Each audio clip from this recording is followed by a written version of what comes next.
मैं रूपाश्री और हमारे YouTube चैनल में आप सभी का स्वागत है। दोस्तों, आज के वीडियो में मैं आप लोगों को बताने वाली हूँ क्लास 10वीं कक्षा के बाद कौन कौन से स्ट्रीम होती है आगे की पढ़ाई के लिए और हमें फ्यूचर में जो बनना है उसके अकॉर्डिंग 10th क्लास के बाद हम सब्जेक्ट का सिलेक्शन कैसे करेंगे। बहुत सारे स्टूडेंट ऐसे होते हैं कि जो अभी 10th दे चुके हैं या अभी 10th में है, आगे वो +2 करेंगे, लेकिन उनको पता ही नहीं है कि उनको आगे जो बनना है अकॉर्डिंग वो सब्जेक्ट का सिलेक्शन कैसे करेंगे। तो इस टॉपिक पे एक वीडियो आना बहुत ही इम्पॉर्टेंट था।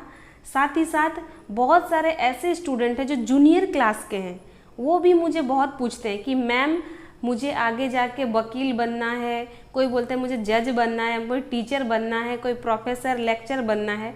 तो उसके लिए मैम हमको क्या पढ़ना होगा, कौन से सब्जेक्ट को लेके पढ़ना होगा, 10th के बाद क्या सब्जेक्ट चुनना होगा कि आगे जाके हम ये बन पाए। तो मुझे लगा कि इस टॉपिक पे एक वीडियो होना ज़रूरी है। आज के वीडियो में मैं इसी चीज़ के बारे में पूरा डिटेल में बताने वाली हूँ।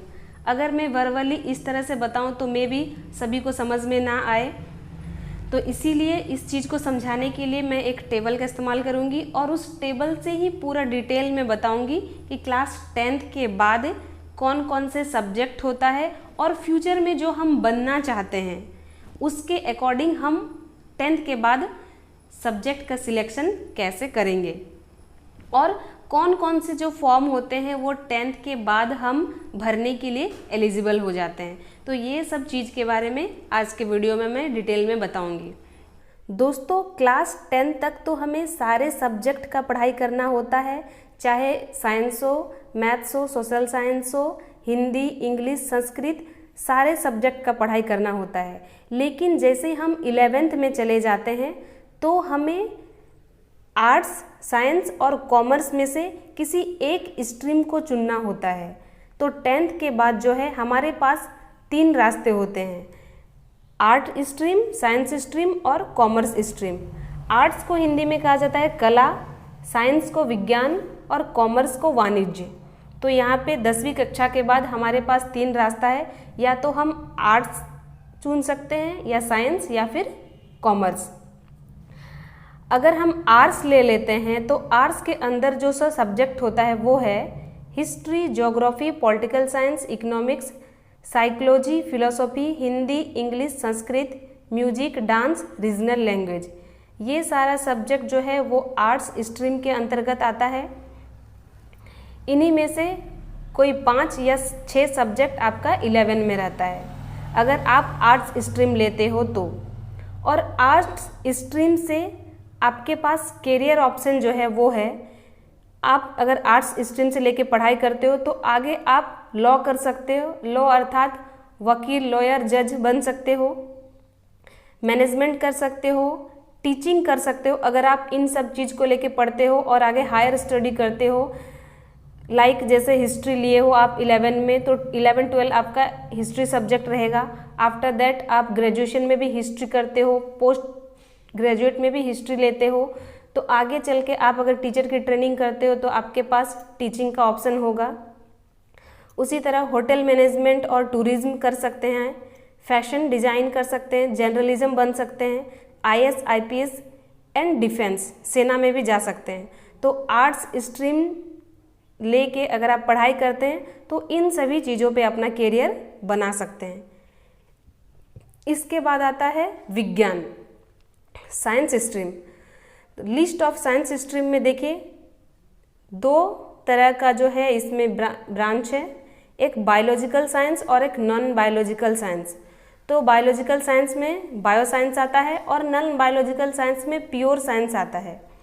बायोलॉजिकल साइंस में बायोलॉजी, फिजिक्स, केमिस्ट्री और कंप्यूटर साइंस रहता है और प्योर साइंस में फिजिक्स, केमिस्ट्री, मैथमेटिक्स और कंप्यूटर साइंस रहता है।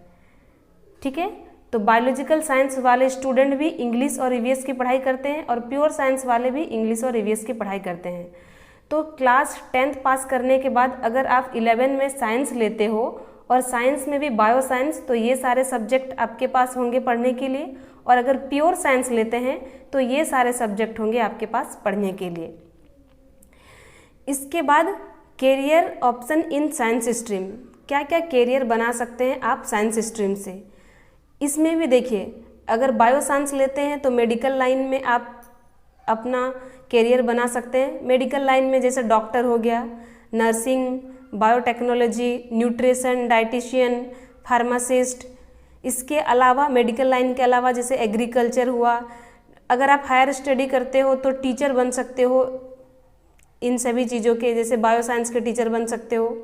रिसर्च साइंटिस्ट, आप रिसर्च भी कर सकते हो, जैसे लाइफ साइंस या मेडिकल पे रिसर्च कर सकते हो हायर स्टडी करके। ये तो हो गया बायो साइंस से लेके जो भी कैरियर हम बना सकते हैं। इसके अलावा जैसे प्योर साइंस हो गया, तो प्योर साइंस से आप 12th के बाद इंजीनियरिंग कर सकते हो, हायर स्टडी करके टीचर बन सकते हो, ठीक है। हायर एजुकेशनल लेक्चरर, इससे भी ज़्यादा आगे PhD करके लेक्चरर बन सकते हो, कोई भी एक पर्टिकुलर सब्जेक्ट के साइंटिस्ट बन सकते हो, बैंकिंग कर सकते हो, या फिर एरोस्पेस या डिफेंस में भी जा सकते हो, चार्टर्ड अकाउंट बन सकते हो, या सिविल सर्विस में भी जा सकते हो। तो प्योर साइंस की पढ़ाई से लेके इतना कुछ जो है इसमें कैरियर है। आगे आता है कॉमर्स स्ट्रीम। कॉमर्स स्ट्रीम को हिंदी में कहा जाता है वाणिज्य। अगर आप क्लास 10th के बाद कॉमर्स स्ट्रीम को चुनते हो तो कॉमर्स स्ट्रीम में आपको क्लास 11th में ये सारे सब्जेक्ट मिलेंगे, accountancy, business study, economics, mathematics, English. English के अलावा हिंदी भी आप ले सकते हैं। टोटल 5 या 6 पेपर रहता है इसमें भी क्लास 11th में। अगर आप कॉमर्स लेके पढ़ाई करते हो तो आगे जाके आपके पास आपका कैरियर ऑप्शन में आप चार्टर्ड अकाउंट बन सकते हो, इन्वेस्टमेंट बैंकर बन सकते हो, कॉस्ट अकाउंटेंट बन सकते हो, फाइनेंशियल बैंक प्लानर बन सकते हो, बैंक में काम कर सकते हो, स्टॉक ब्रोकर बन सकते हो, मैनेजमेंट अकाउंटिंग। ये सारे जो है आप कॉमर्स की पढ़ाई करके कर सकते हो। इसके अलावा जो है ऐसा, जैसे यहाँ पे नर्सिंग है तो मैंने इसको बायो साइंस वाला में बताया, तो ऐसा ज़रूरी नहीं, क्लास 10th के बाद भी जो है वो नर्सिंग की ट्रेनिंग होती है, वो आप ले सकते हो। तो ये तो हो गया कि क्लास 10th के बाद जब आप 11 में जाओगे तो सब्जेक्ट कैसे सिलेक्ट करोगे। बहुत सारे ऐसे जो है कैरियर वो क्लास 10th के बाद से ही आप बना सकते हो। जैसे क्लास 10th की डिग्री के बाद आप पॉलिटेक्निक कर सकते हो, ITI कर सकते हो, अप्रेंटिस कर सकते हो, नर्सिंग ट्रेनिंग ले सकते हो। इस तरह की बहुत सारी ट्रेनिंग है, इसकी ट्रेनिंग आप क्लास 10th के बाद ही ले सकते हो। आई होप सो आप सभी को समझ में आ गया होगा 10वीं कक्षा के बाद 10th क्लास के बाद सब्जेक्ट का सिलेक्शन कैसे करके करना है फ्यूचर में जो हम बनना चाहते हैं उसके अकॉर्डिंग। दोस्तों वीडियो पसंद आया है तो एक लाइक ज़रूर करें और अपने दोस्तों के साथ ज़्यादा से ज़्यादा शेयर करें। Thank you.